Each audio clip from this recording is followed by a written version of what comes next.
வாங்க பாரம்பரிய தமிழ் சமையலில் இன்றைக்கி என்ன பார்க்க போகிறோம்னா தக்காளி துவையலை தாங்க நம்ம பார்க்க போகிறோம். தக்காளி சட்னி இது வந்து தோசை, இட்லி எல்லாத்துக்குமே நல்லா, சாதத்துக்குமே நல்லா இருக்குங்க. இதில் வந்து தேவையானது வெங்காயம், கருவேப்பிலை, பூண்டு, அதுக்கப்புறம் வந்து காய்ந்த மிளகாய், அதுக்கப்புறம் தக்காளி, இது மட்டும்தாங்க தேவை. இதை வச்சு நம்ம வந்து எல்லாத்தையும் வதக்கிட்டு அரைக்கலாங்க. வாங்க நான் வந்து நல்லெண்ணெய் தாங்க நான் ஊற்றிருக்கேன். இது நல்லா எண்ணெய் வந்து காஞ்சிருச்சு. ஃபஸ்ட்டு வந்து எதை போடணும்னா காய்ந்த மிளகாயை வந்து சேர்த்துக்கணுங்க. இதை வந்து சேர்த்ததுக்கப்புறம் நல்லா கொஞ்சம் நேரம் நல்லா பொன்னிறமாக நல்லா வதக்கணுங்க. வதங்கினதுக்கப்புறம் நம்ம அதை உடையே சேர்த்து கொஞ்சம் நேரம் நல்லா வதங்கட்டுங்க. அப்போ தான் நல்லா வாசமாக இருக்கும் சட்னி.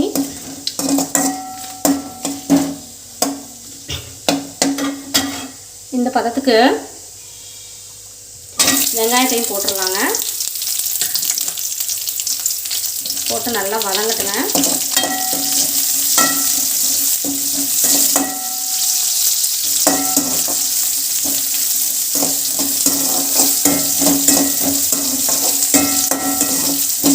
நல்லா வேகட்டுங்க. சீக்கிரம் வெந்துடும்.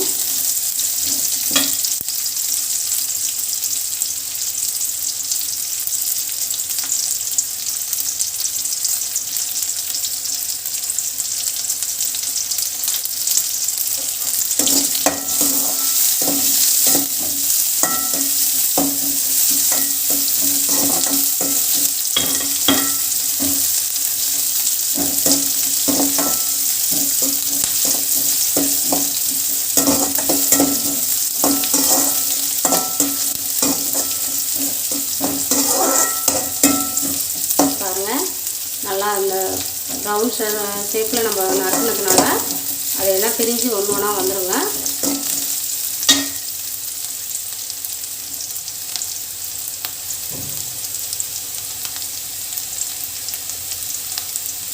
இந்த சமயத்தில் கருவேப்பிலையும் கொஞ்சம் சேர்த்துக்கலாங்க.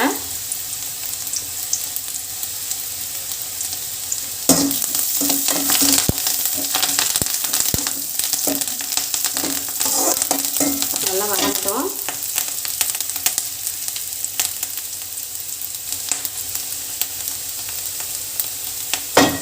தக்காளி சேர்த்துக்கலாம்.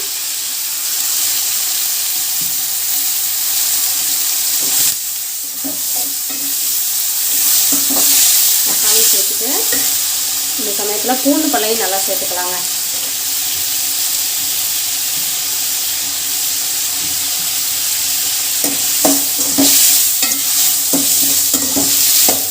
நிமிஷம் நல்லா வதங்க பாருங்கள். நல்லா வதங்கிருக்கு. இது நல்லா ஒரு 10 நிமிஷம் வந்து நல்லா ஆற வச்சதுக்கப்புறம் நம்ம வந்து பார்க்கலாம். வாங்க தாளிக்கலாம். இப்போது எண்ணெய் எடுத்து நல்லெண்ணெய் கொஞ்சோண்டு ஊற்றிக்கலாங்க. நம்ம அரைச்சி வச்சதுக்கப்புறம் கொஞ்சம் நல்லா நிறையா ஊற்றினாதாங்க நல்லாயிருக்கும். நல்லா காயட்டும்.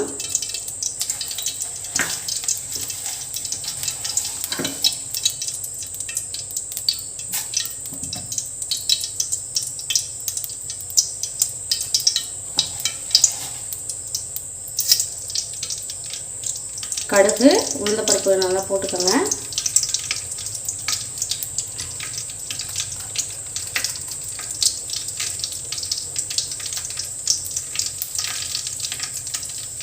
கடுகு பொரியட்டுங்க.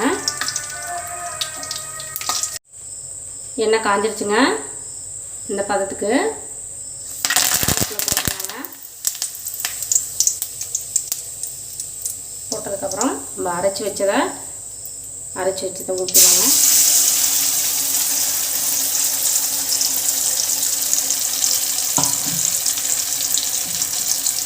தேவையானது உப்பு போட்டுக்கலாங்க. கல் உப்பு தான் நான் போட்டிருக்கேன்.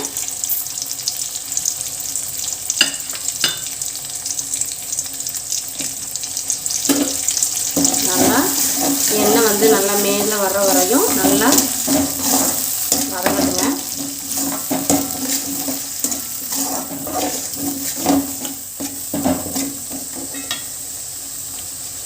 நிமிஷம் நல்லா கொதியட்டுங்க. பாருங்கள், இந்த பதத்துக்கு நல்லா எண்ணெயெல்லாம் நல்லா மேலே வந்துடணுங்க. இந்த பதத்துக்கு தான் நம்ம வந்து இறக்கணும். அப்போ தான் நல்லா சுவையாக இருக்கும். வாங்க, நல்லா தக்காளி சட்னி வந்து ரெடி ஆகிடுச்சுங்க. சுவையான தக்காளி துவையலும் சாதத்துக்கு, இட்லிக்கு எல்லாத்துக்குமே நல்லா இருக்குமுங்க. பாருங்கள், இந்த மாதிரி தான் இருக்கும். நல்லா டேஸ்ட்டாகவும் இருக்குமுங்க. இந்த வீடியோ உங்களுக்கு பிடிச்சிருந்ததுன்னா லைக் பண்ணுங்கள், சப்ஸ்கிரைப் பண்ணுங்கள், ஃப்ரெண்ட்ஸுங்களுக்கு ஷேர் பண்ணுங்கள். தேங்க்யூ.